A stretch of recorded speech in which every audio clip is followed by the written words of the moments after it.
aí, o que que é essa inteligência lideracional, professor? Explica para nós aí como é que funciona isso aí.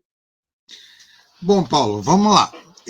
Antes de mais nada, eu preciso dizer algumas coisas que são um misto de compreensão científica com o toque do senso comum, né? Da aprendizagem de pai, de avô, de avó, né? Das pessoas que a gente conhece ao longo da vida. Uh, a gente parte do pressuposto de que todo mundo pode, a qualquer momento, ser colocado numa posição não tão confortável na vida. Tá? Então, essa é o primeiro ponto. Então, nem sempre tudo que acontece com a gente é fruto de planejamento. Né? Então, em primeiro lugar, é bom colocar isso. Às vezes você é colocado numa posição que você não se sente adequadamente preparado para ela. O segundo pressuposto é que eu acredito que existem algumas habilidades natas. É claro que isso é uma discussão científica, né, do que seria essa nata, se seria nato, se seria uma coisa de você nasceu com, se você tem propensão para, se é um pouco da cultura que foi sendo moldada na tua vida e você desenvolveu. Então, eu estou partindo desse pressuposto. Né? A ideia de liderança, de inteligência lideracional, ela veio basicamente de uma constatação, em primeiro lugar, de falta, né, e de uma compreensão do conceito do Daniel Goleman, né, de inteligência emocional, né, tão badalada durante muito tempo, e lógico, né, até a expressão já vem disso. Durante muito tempo, a nossa capacidade intelectual, né, de compreender o mundo, ela foi medida pela inteligência lógico-matemática. Então, se você era bom nessas duas áreas, então você era um cara super inteligente. Não sei se você já deve ter feito algum teste de QI em algum momento da vida, né, Paulo? Uhum. E a gente via depois, quando saíam os resultados, as brincadeiras, né? Ó, Sim, fulano tem um QI de 30, fulano tem um QI de sim. 120, enfim, e a gente ficava tirando sarro ou se achava muito inteligente. O É. problema é que a vida coloca você diante de algumas circunstâncias e você fica pedindo ajuda para o QI, né? E agora, meu Deus do céu, QI, me ajuda agora, fui lá, tirei QI superior, e agora você não está me ajudando. Então, a ideia de inteligência lideracional veio dessas constatações. Né? E aí, antes de ir para o conceito, Paulo, eu queria dizer quais são as questões que motivaram a criação desse conceito. Né?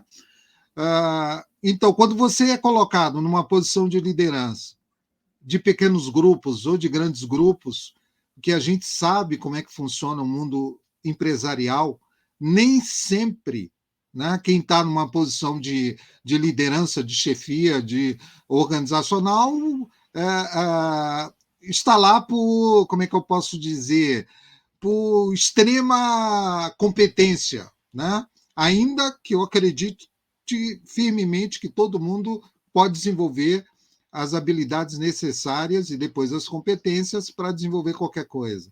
Mas algumas pessoas são colocadas assim por mil motivos. Né? E aí você tem o quê? O sentimento de segurança. Né? Então, pessoas que não se veem como líderes natas, né, podem se sentir inseguras ao assumir papéis de liderança, né, vindo a questionar suas próprias habilidades e capacidades. Quem de nós, Paulo, já não se sentiu um impostor? Né? Eu não mereço tal coisa, né? Eu não tenho capacidade, eu não tenho condições. Então, mesmo que você tenha, você já se sente um impostor. Imagina, então, quando você plenamente chegou à consciência de que eu preciso desenvolver essa habilidade. Né? Tem algumas que a gente tira de letra, outras não. A pressão, né? Pressão de se tornar líder e tomar decisões pode ser avassaladora para quem não tem essa coisa nata, né? Ou esse treinamento ao longo da vida. o desconforto com o conflito, porque quem está na liderança tem que resolver conflito o tempo inteiro, né? Tem que tomar medidas para resolver, tem que ter habilidades, e os indivíduos que não têm habilidades podem se sentir imensamente pressionados no momento de tomar decisões, né? Eu, particularmente, durante algum tempo da minha vida, eu tinha dificuldade quando o meu superior dizia: olha, você vai ter que fazer o papel de desligar fulano de tal porque ele não está funcionando. E é Sim, uma tarefa extremamente difícil, né, é Paulo? Você difícil, já passou difícil. por isso e Enfim. sabe, né?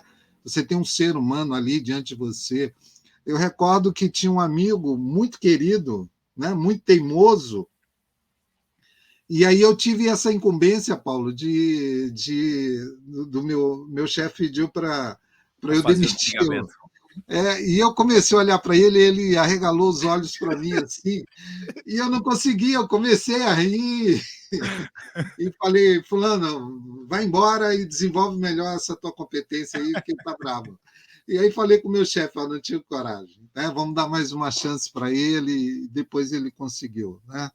A falta de... E essa parte, viu, prof, é legal falar sobre isso aí, né? Porque, de repente, o pessoal tá nos ouvindo e pensando, né? Pô, mas como assim? Você foi coração? Você não foi razão? Como assim? Né? Gestão, você tem que esquecer a razão, ou melhor, esquecer a emoção e ir para a razão, né? São números, a instituição não é, a empresa não é uma instituição de caridade, estamos aqui para ter lucro, né? Então agora é a hora de demitir, demite, manda embora e acabou. Quer dizer, tem um pouquinho de coração aí, então, né? Existe aí uma linha tênue aonde, quem sabe, esse negócio de não, coração não, é sempre razão, não é bem assim, né, mestre? Não é bem assim, né? Exato, Paulo. Você tocou num ponto muito importante, que até tem a ver com a questão da liderança, que é aquela coisa de você olhar quem tem potencial de virar árvore, né? Então, muitas vezes é só uma semente. E se você colocar água e se você cuidar, vai virar E né, que é um quase, baobá, que né? seria esse o papel do líder, do gestor, né, mestre? Porque vai muito além de você ficar apenas delegando, tá certo? É você exatamente ter esta capacidade de, peraí, eu tô vendo aqui o Ipirangi, ele vai muito bem em determinada área, em outra área ele não é tão bom, tô vendo que o perfil dele é mais para cá do que para lá, então eu vou desenvolver ele nisso, né? É essa expertise, né? E quando você estava falando da demissão, só para eu não perder, eu lembro que o professor falou o seguinte: pô, às vezes a gente tem que demitir alguém que não foi tão bem. O pior é quando a pessoa. Isso acontece muito com o pessoal que tem uma carreira longa. Você vai subindo, vai subindo, vai subindo, vai ganhando aumentos, né? No teu cargo, e chega um determinado momento que a empresa fala: olha, cara, para você continuar agora com esse salário, você tem que virar chefe, né? Você vai ter que comandar essa bagaça. E a pessoa, de repente, é um excelente analista, é um excelente operacional, né? Que não há mal nenhum nisso, né? Dá para se ganhar muita grana sendo operacional na pirâmide organizacional. Só que chega um determinado momento que a empresa, por não ter esse pensamento sobre a inteligência lideracional, pega o cara meramente por salário, coloca num cargo que ele não está preparado, né? Não vai rolar, e perde um grande, por exemplo, você perde um grande analista para ter um chefe ruim, para ser um líder ruim, e aí no fim acaba tendo que demitir. Isso é bem triste, né?